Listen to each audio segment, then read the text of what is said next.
Hello guys, today we are going to discuss a question from the chapter permutations and combinations. Okay तो सबसे पहले हम question समझते हैं कि क्या कह रहा है।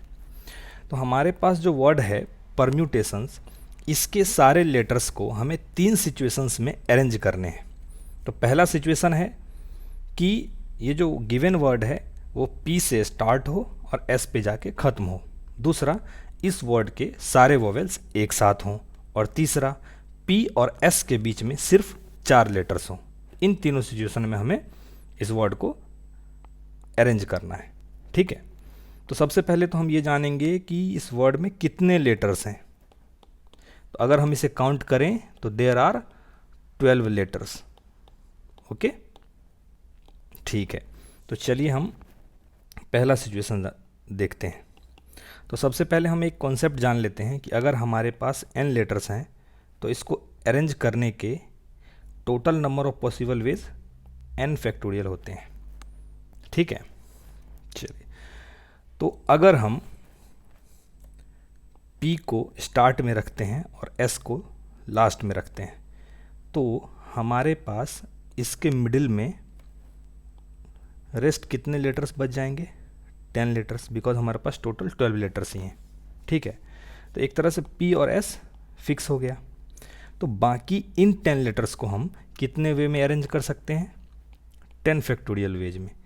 लेकिन यहाँ देखने की बात यह है कि ये जो हमारा लेटर T है ये 2 बार रिपीट हो रहा है ना, जिसके कारण जो हमारा जो 10 फैक्टोरियल वाला अरेंजमेंट है उसके अंदर बहुत सारे सिमिलर वर्ड्स आ जाएंगे। ठीक है, क्यों? क्योंकि अगर हम इस टी को इस टी से रिप्लेस कर देते हैं तो कोई फ़र्क नहीं पड़ेगा। ठीक है, इसलिए इन सारे रिपीटेड वर्ड्स को एलिमिनेट करने के लिए हम क्या करेंगे?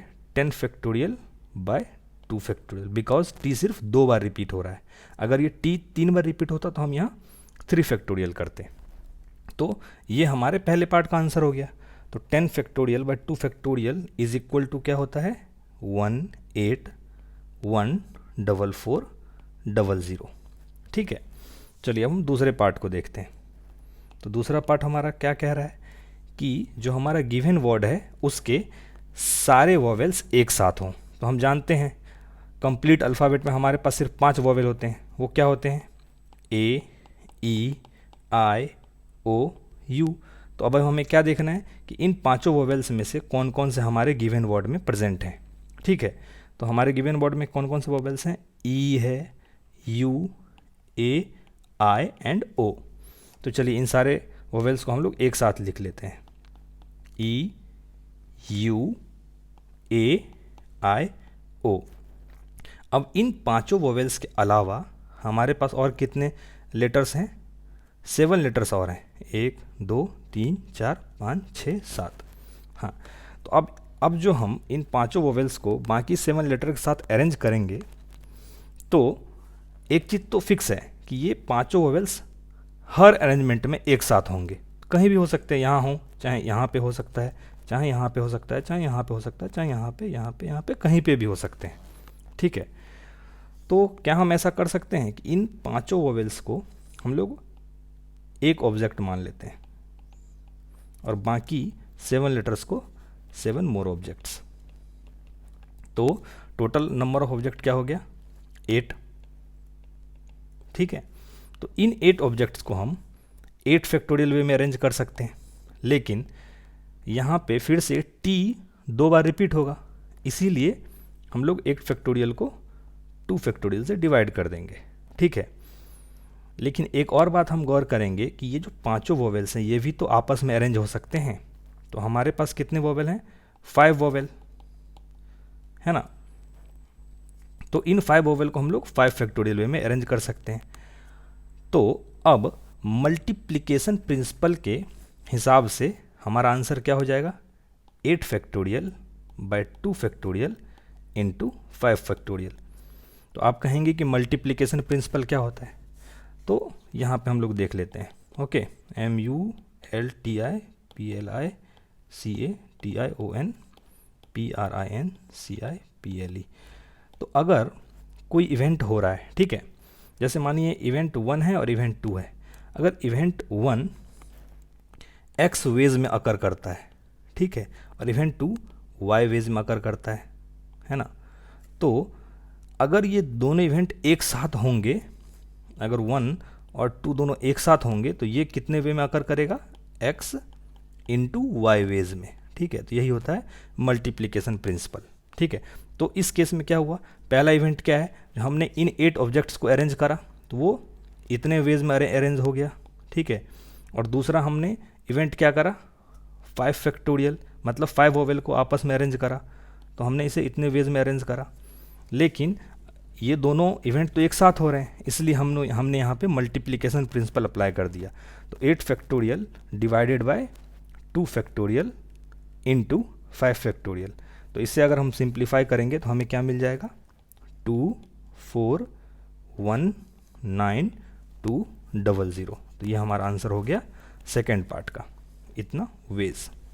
ओके, अब हम थर्ड पार्ट पे जाएंगे। तो थर्ड पार्ट में क्या था हमारे पास कि P और S के बीच में सिर्फ 4 लेटर्स होने चाहिए, 4। अगर P और S के बीच में 4 लेटर्स हैं तो ये सेट कितने का हो गया, 6 का। बाकी हमारे पास 6 और लेटर्स रिमेनिंग हैं, ठीक है। तो चलिए, अब जो हम ये जो अरेंजमेंट करेंगे, और P और S, इन्होंने सिर्फ इतना कहा है कि P और S के बीच में 4 लेटर्स होने चाहिए, लेकिन ये नहीं कहा है P और S कहाँ पे फिक्स होगा। इसलिए P और S का जगह तो कुछ भी हो सकता है, चाहे ये दोनों शुरू में रहें या फिर लास्ट में रहें या फिर कहीं भी रह सकते हैं। चलिए हम सारे सिचुएशन को देख लेते हैं। अगर मानिए फर्स्ट पोजीशन लेते हैं, चलिए यहाँ पे P है और यहाँ पे S है। अगर P मानिए फर्स्ट पोजीशन पे है तो S किस पोजीशन पे होगा, 6th पोजीशन पे। P अगर सेकेंड पोजीशन पे है तो S किस पोजीशन पे होगा, 7th पोजीशन पे। P अगर थर्ड पोजीशन पे है तो S होगा 8th पोजीशन पे। P अगर 4th पोजीशन पे है तो S 9th पोजीशन पे होगा। P अगर 5th पोजीशन पे है तो S 10th पोजीशन पे होगा। P अगर 6th पोजीशन पे है तो S 11th पोजीशन पे होगा। P अगर 7th पोजीशन पे है तो S 12th पोजीशन पे होगा। P अगर 8th पोजीशन पे है तो S 13th पोजीशन पे होगा। लेकिन हमारे पास तो 13th पोजीशन है ही नहीं, क्योंकि हमारा जो गिवन वर्ड है वो सिर्फ 12 लेटर्स का है, इसलिए ये नहीं होगा, ठीक है। तो अब देखिए P और S को हमें कितने वे में अरेंज कर सकते हैं हम, 1 2 3 4 5 6 7 वेज में। लेकिन दूसरी बात ये भी तो नहीं कहा गया है कि P पहले रहेगा या S बाद में रहेगा, या फिर S पहले रहेगा या P बाद में रहेगा। तो हमें वो भी केस कंसीडर करना पड़ेगा कि S पहले रहेगा और P बाद में रहेगा।